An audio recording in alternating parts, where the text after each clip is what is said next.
Great power comes great responsibility. My content existed because I tried my very hardest to be an absolute and utter realist, especially with uncomfortable truths. I was pointing out that very uncomfortable. Is that a truth then? It's an uncomfortable truth in many parts of the world. It's not a truth that I'm happy about. I don't want to be seen as a negative influence in the world. I know that there's a whole bunch of men. I get thousands of emails a week from men whose lives I've saved. I get thousands of emails a week from men who are on the verge of suicide and I've saved their lives. I believe in protecting and providing. I've been misunderstood. I don't want anybody to be offended by anything I say. I want to be a positive force in the world. I don't want anybody to hear what I say and make them feel bad about themselves.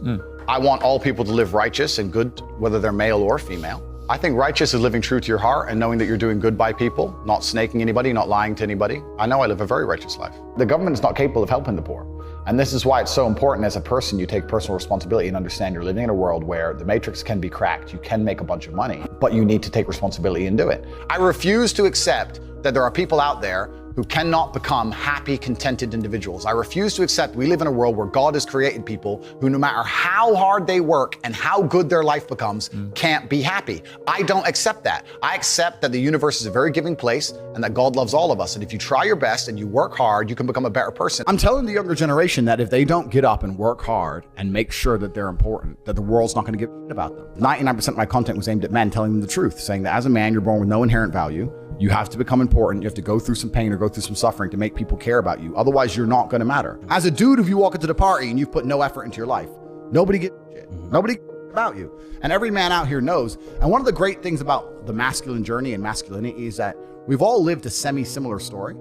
It's kind of cool. Like, we've all been the teenager, gets heartbroken. We've all been unimportant. We've all worked hard and then started to get some clout. And then we've all kind of lived the same kind of journey. So I say to everybody out there, yeah, if you don't follow that path and follow that journey and in one way or another get to the top, whether it's fighting, whether it's comedy, whether it's musician, whatever it is, if you're just going to stay somewhere near the bottom and then at the age of 44, email me saying I'm depressed, well, of course you're depressed. Loser. Yeah. But that was your choice because you have to build yourself as a man. And if you decide not to build yourself, then your life's going to suck. My main message is to resist the slave mind, to understand that every single thing you're being told has an agenda behind it or you wouldn't be told it otherwise, to examine every strongly held belief you have and try and identify where it comes from and why you have it. I sit and argue with people, I discuss things with people, and they so fervently believe a point. And I say, why do you believe that so much? Like, do you have personal experience? No, but I saw the news. The news told you X, and now you are desperate. You will sit here for hours arguing that point. A lot of people are completely empty vessels ready to be programmed. And I try and tell people, listen, to just stop for a second and understand that the things they're telling you to believe are not necessarily for your benefit. The people who make the rules don't make the rules for the benefit of everybody. They make the rules for the benefit of the people who make the rules of the game. So telling people to resist a slave mind and just be critical thinkers, keep their brain open, pay attention to things, be perspicacious, that's the general theme. And it doesn't matter whether you're left, right, liberal, man, woman, etc. It's just think for yourself. That's the general message. I believe men and women are a beautiful union. I think we're slightly different, but when we work together, we're the most powerful force in the world. And I certainly believe that men and women, when they work together, it's the most beautiful force on the planet. So of course I believe in men and women. Of course I believe in love. Of course I believe in marriage. Of course I believe in family. Okay. I believe in marriage in the traditional sense. I believe a man has a duty to stand up and be a real man. I believe that the problem with the world today that we are facing is that not enough men are sticking to the age-old ways of masculinity. I believe that me standing up and saying a man must protect a woman and provide for her, so he needs to make sure that she's safe. He needs a degree of authority. I believe women are sovereign individuals and they can make any choice they so desire. I think that it's important that we remember that a man has a duty. I think I certainly in my relationship have a financial responsibility to provide for my woman. My woman would never have to work unless she wanted to because I'm the kind of person who works hard enough. And I'll make another point that needs to be said. The number of women who have stood up and stuck up for me is ignored. Thousands of women are making videos saying, I've met Andrew Tate, he's such a nice guy. I wish I had a man like Andrew Tate who felt responsible to protect and provide for me. You know what? I do belong to my husband. That's why I married him and I love him. We ignore the thousands of women who stood up and stood by me and said everything I said is true. This is that there's a large contingent of men who still want to make money, go to the gym, be strong, drive a fast car, be traditionally masculine, and don't want to be shamed for that. And I believe that feeling depressed is real.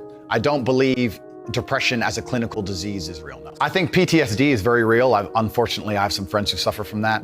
I know that feeling depressed is real. I believe that the number one power you have against these things are trying to take control of your own mind and affecting your own life.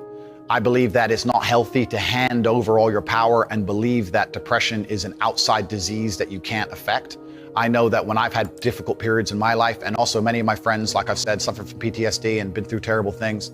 I've lived a very difficult life, and I know people who have, that the things that made them feel better is when they woke up and said, you know what, I'm not gonna allow this to damage me anymore. I'm gonna take responsibility. I'm gonna get up and I'm gonna fight this as hard as I can. If someone comes to me and says, I'm clinically depressed or I feel very, very sad, I would say the first thing you need to do is stop accepting the identity of a clinically depressed person. Stop accepting you have no control over this. And what you need to do is stop identifying that way, and let's work together to try and fight against it. A lot of people who are clinically depressed are suffering with something in their life, and if you fix the problem in their life, perhaps they won't feel depressed anymore. The thousands of people who have emailed me saying, my doctor told me I was clinically depressed and it's a disease that I have got in my brain and I can't be fixed. And I started listening to you and I realized that that's not the case and I can fix my own life, and you're the only person who has ever helped me. I believe feeling depressed is real. I do not believe it's a disease that you catch from the sky and you cannot affect. I believe that no matter what happens, I believe you have control of your own mind and you can fight against it. I believe if you change your circumstances in your life, you may feel different. I'll give you a quick example. I had a guy who emailed me saying he was clinically depressed and he was going to kill himself. I obviously am not a psychiatrist, I'm not a doctor. I told him, because I replied to my emails. I said, have you been to a psychiatrist? He said, yes, I'm clinically depressed. I've been on these pills, this amount of time. I'm on antidepressants, it doesn't work. I said, I don't know what to say to you besides this. And he said he lost his girlfriend, that's why he became clinically depressed. I said, listen, go to the gym, get a six-pack first. Once you've got a six-pack, email me again. If you still feel like killing yourself, I don't know what else to say to you. But I'd say, strong body is a strong mind, go train. He went, he started sending me progress pictures, emailing me him getting in better shape, and eventually got a six-pack. He's now a professional bodybuilder. And he said, I can't believe I was considering that. I feel so much better, etc. The doctor was telling him he was clinically depressed and couldn't cure it. He started taking control of his own life, and now he felt better. That if somebody has depression of any kind, whether it's clinical, whether it exists or not, whether they feel depressed or not, whatever, that taking control of their life, taking personal responsibility and working hard is always gonna be the positive, best thing they can possibly do for their life going forward. How positive is it? Of course, money can't buy happiness, I agree. But money is the third most important thing in the world. First is your health, because you have nothing if you're gonna die. Second is your relationships, because you need love and family, that matters the most. But money can buy everything else. So money's the third most important thing. The average people come to me and say, what do I do? I'm just the average guy. And my only answer is stop being the average guy. It's my only answer. You can't just be the average guy anymore. The idea from the 1950s that you can just be the normal, average, law-abiding, hard-working citizen and you'll have a good life is gone. Any man out here who goes, I'm just gonna work hard, do my bit, and obey the laws, and I'll have a good life. No, you won't. No, you will not. Just doing your job is never gonna make you rich, because you're just gonna be taxed into infinity and you're gonna stay broke. So just obeying laws and doing your job now has set you up to be a peon and a slave for eternity. You have to get yourself in a position where you're making enough money. You don't know what to talk about, then you don't understand money. So go learn how money works. Go learn how a bank works. Go sit on YouTube for free. You don't just pay 50 grand in 4 years like a university. Go sit on YouTube and understand money, banking, or the real estate market, any of it. Understand the last housing price crash, why it happened, understand mortgage rates and how that's affected by interest rates. Understand it, and then go sit with someone else who understands it and talk about it. People should, even if they haven't got a penny in the world, should be going to these meetings about real estate, about investing, that especially if it's cheap, they should go. Just meet other people who at least have money. Have conversations about money, talk about it. How are you gonna get what you don't talk about?